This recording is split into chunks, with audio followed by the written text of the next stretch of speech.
Hey everyone, welcome back. Today I'm at Oakland Nature Preserve in Oakland, Florida. This is about 20 minutes away from Universal Studios Orlando. Now this is a great place to come and take a break from the crowds and get some bird watching done, and it's an absolute must do every time my husband and I visit the Orlando area. Before we get started, make sure you like, follow, and subscribe for more.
Alright everyone, the dock was the end of the trail, but it's definitely not the end of the video.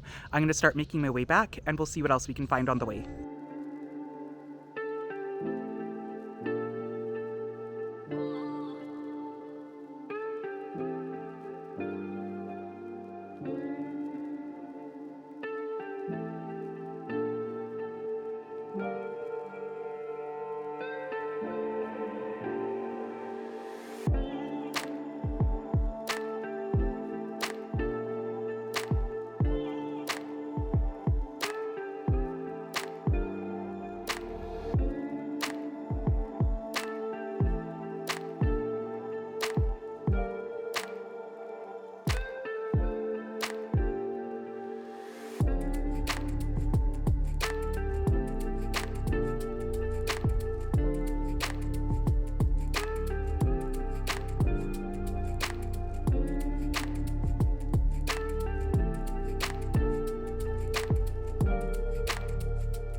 Alright everyone, that's it for today's video. Make sure you like, follow, and subscribe for more, and I'll see you in the next one.